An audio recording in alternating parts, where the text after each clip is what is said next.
Tell me, have you seen any perceptible change in India apart from the traffic when you came last? Apart from the traffic. Apart from traffic. You know, it's interesting.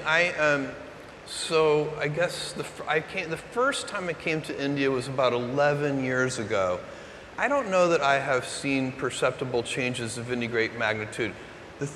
What I would actually say is that I notice there are certain things that seem to me to be the same, and I love those things. One of the things I notice every time I come here is that there is so much energy here, and dynamism, and color. The word I would use for it is the whole place seems so full of life. And everywhere you go, every single thing you do, and the diversity of India. When I come here, I've never seen a more diverse place. Everywhere I travel in the world, nowhere more diverse than India. So the energy, self-improvement. Every time I come here, I find that the people that I talk to are focused on and interested in being better tomorrow than they are today. Everybody here seems to be focused on self-improvement. Did you think online retail would get this big? Oh, no. So, you know, when I started Amazon, it was 25 years ago. I started Amazon in 1994. When I went to seek investors, the first question I had to answer is, what is the internet? None of my investors had ever heard of the internet. And the idea that I had in mind was to build a bookstore. I realized that we could build a store which would have every book ever printed in any language, in print or out of print, and we could do that online. It would be impossible in a physical store, and that was the founding idea of Amazon.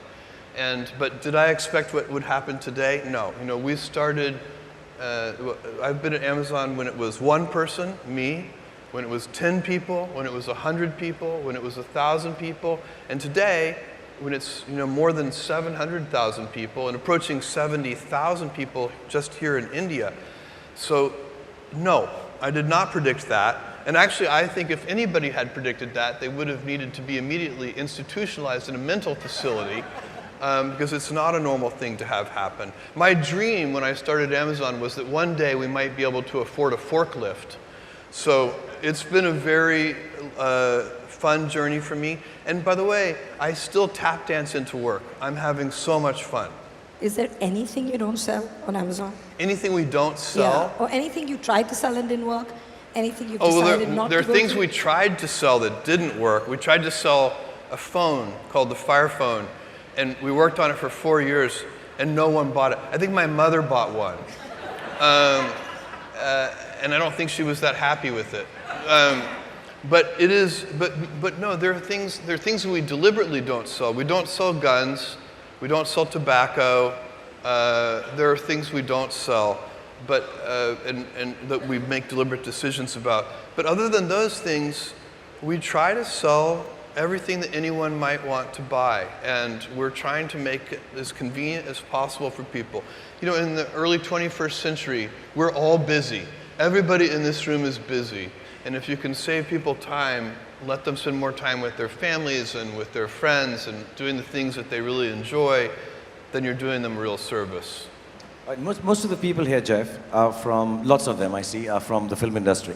And it was very heartening when Amazon started creating original content. Yeah. So we don't think of our films as just products, you know. Right. So there's a very clear demarcation, you know. Some of them think, we do a film for the creative fun of it, Yeah. for the artistry of it. Yes. Oh yeah, this one is for business. We don't look down upon it, but we clearly demarcate it. Yeah. So we know, this girl, this boy, artist, we won't make the money. This one is for money. Now you are into original content, the company's into original content in a big way. What's your stance on it? Are you still that person who says, no, I'm going to do this for the creativity, the artistry, forget the business? No, I'm doing this only for the business. Or is it a mix of both and you say, just put on lots of stuff, let someone come on the store and find whatever they want? I'm easy with that. I think this is a great question. It's actually something we debate. And I think if you look at the very best things in the world, they do both. And I think this is a golden age of television. So when you look at, you know, TV series today, the really good TV series are, in terms of quality, they're as good as the very best movies have ever been. And now, You're getting the best storytellers to come do television. You're getting the best actors to now come do television. One of the great storytellers is right here. Thank you for the help. Thank you. And this is a big deal when you can get the very best people, because this is one of those businesses where the viewer is always looking for something a little fresh. And so you can never find a formula, because as soon as you find a formula, it's not fresh anymore. They're always looking for something a little new. So it really takes human ingenuity. It takes people. The storytellers have to be in touch with the zeitgeist. And what I want Amazon Studios to be all over the world, I want us to be known as the most talent-friendly studio in the world. And the reason you need to do that, thank you, is because at the end of the day, it is the talent that makes those stories. Storytelling is the oldest thing that humans do. We've been doing it for thousands and thousands of years, long before there was written language, before there was any medium to convey it. People sat around and they told each other stories. And it's how we teach each other things. And we learn from stories. We learn from fiction. We learn from fiction because we get to live an alternate life. In that moment, you watch this and you're learning it.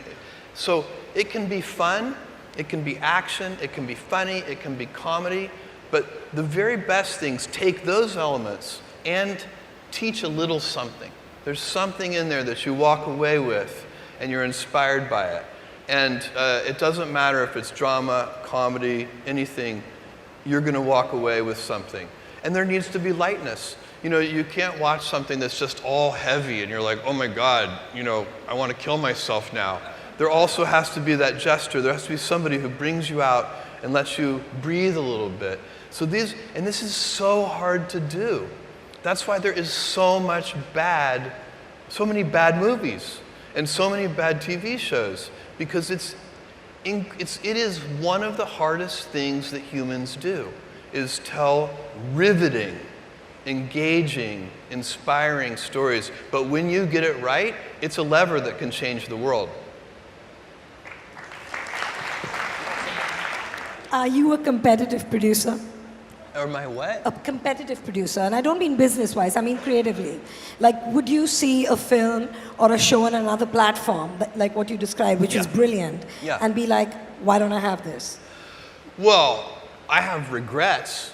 I mean, we've turned down things that later were so good, I wish we hadn't turned them down. But we've also picked up things that other people turned down, and we've made them great. And so the truth is, the storytelling is infinite. If I tell a good story, it doesn't make your story bad. There is not, these are not substitute products. You know, so it is, I don't feel like you get the best results with storytelling by trying to make sure that other people's stories are worse than your stories. This is one of those things where there can be a lot of good stories in the world. You're really competing not against others, you're competing against just the complexity of how hard it is. That's why you guys have all seen this. If you're in the entertainment business, there are movies and TV shows where you know the people involved, and every one of those people is talented. And still the final product is bad. It happens. And because there's a little bit of mystery to it. We don't know how to do it perfectly. And that's what makes it so fun. Because there is an artistic element to it. It is not science. Is there something you think is a sheer waste of time? Look, there are a lot of things that are a waste of time. You know, when you think about your life, I think I often tell people that I work with, if you can get, because people have very high standards for how they want their work life to be. And I said, look, if you can get your work life to be where you enjoy half of it, that is amazing. Because very few people ever achieve that. Because the truth is, everything comes with overhead. That's reality. Everything comes with pieces that you don't like. You could be a Supreme Court justice, and there's still going to be pieces of your job you don't like. You can be a university professor, and it's still going to be, you have to go to committee meetings, and you have to do things. You know, every job comes with pieces you don't like. And we need to say, that's just how, that's part of it. And not resent those pieces, or try not to, but also try to minimize them. I tell senior executives, you should have the least stress. You know, there's this weird, I think, false idea that CEOs, I'm a CEO, there's this false idea that CEOs are under the most stress. Well, I look at that, I'm like, why? You're in charge. Why don't you delegate the stress? It's your choice. And so you have to figure out how to set up your life in such a way that you can minimize the things. And I find people don't dislike hard work. What people dislike is being out of control.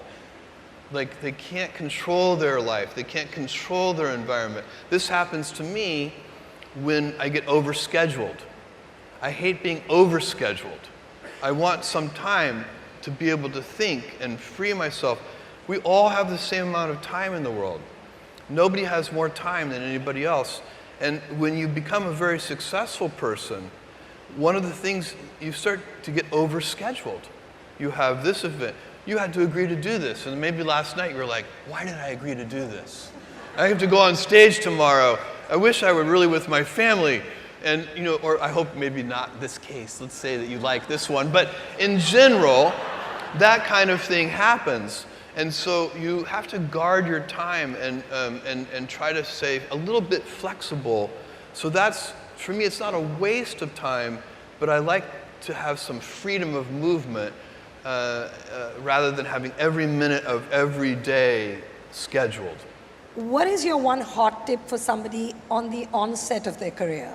So a young person starting their career, I think there are probably a lot of things. Some of them are very well known and people have heard them many times, they're still true. One of those that you should always focus on, a young person should find something that they're passionate about to do. And that's not going to surprise anyone. It's a clear thing to do. It's very hard. If you don't love your work, you're never going to be great at it.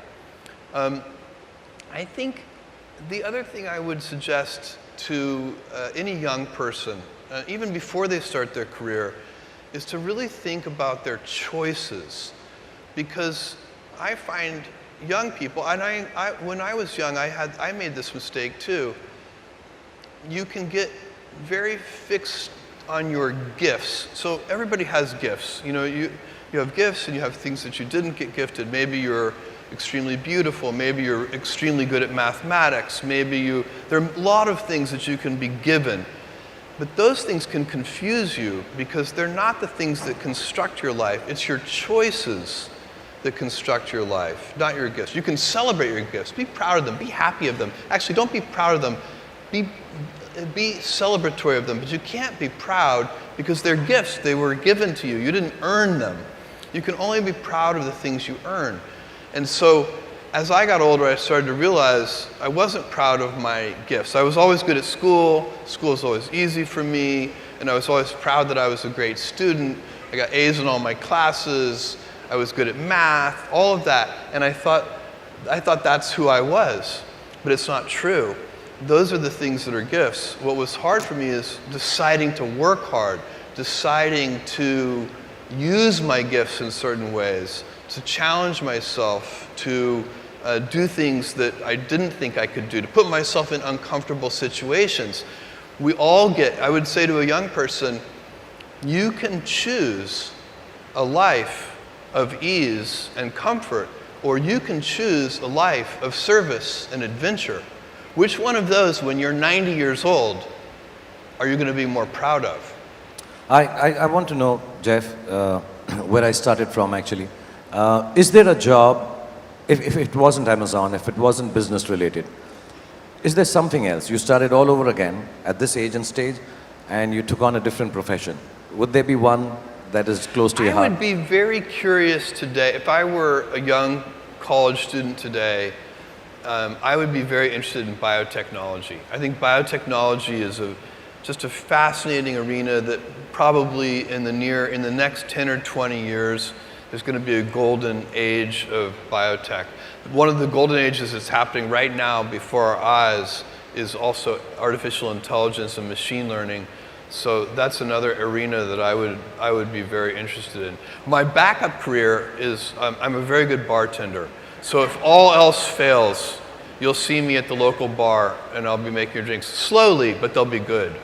If there's one thing you could have more of, what would that be?